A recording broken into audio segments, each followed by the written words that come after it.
हल षष्ठी माता की जय हो। बलराम भगवान की जय हो। भाद्र मास के कृष्ण पक्ष की षष्ठी तिथि को हल षष्ठी का व्रत किया जाता है। इस दिन भगवान श्री कृष्ण के बड़े भाई बलराम जी का जन्म हुआ था। इसके ठीक 2 दिन बाद कृष्ण जन्माष्टमी का व्रत किया जाता है। हल षष्ठी के व्रत में कथा अवश्य सुननी चाहिए। ऐसा करने से जीवन में सुख समृद्धि बनी रहती है। जैसा कि आप सब जानते हैं, हल षष्ठी व्रत में बिना जोते हुए चीज़ों को ही खाया जाता है और इसमें महुआ चढ़ाया जाता है कि महुआ अपने आप ही बिना जोते हुए ही उग जाता है। और साथ में तिन्नी का चावल भी खाया जाता है और साथ में चढ़ाया जाता है कि उसे भी जोतने और बोने की जरूरत नहीं पड़ती। और साथ में भैंस का दूध, भैंस के दूध से जमा हुआ दही और भैंस के दूध से ही बना हुआ घी पूजा में उपयोग लाया जाता है।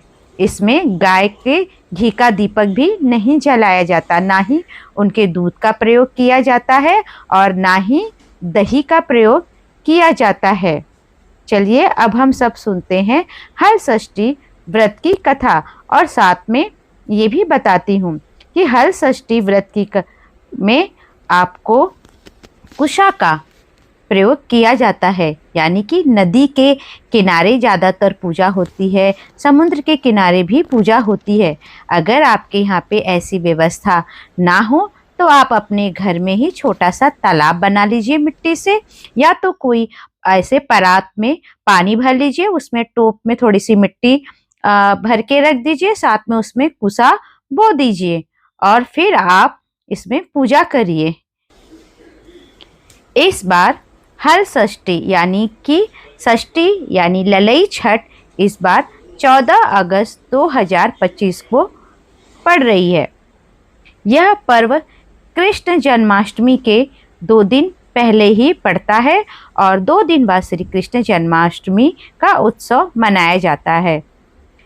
शास्त्रों के अनुसार इस तिथि पर भगवान श्री कृष्ण के बड़े भाई बलराम का जन्म हुआ था।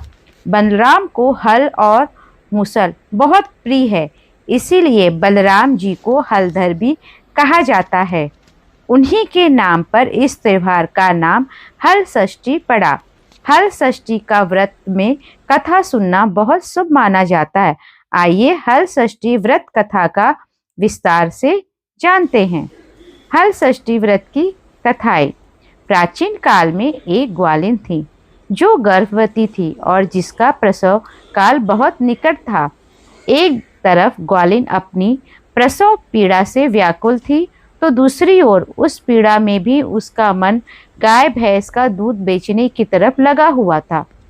ग्वालिन सोचने लगी कि अगर मेरा प्रसव हो गया तो फिर ये गौ रस बेकार हो जाएगा। इसीलिए ग्वालिन फटाफट उठी और सिर पर दूध दही की मटकी रखकर बेचने के लिए निकल गई।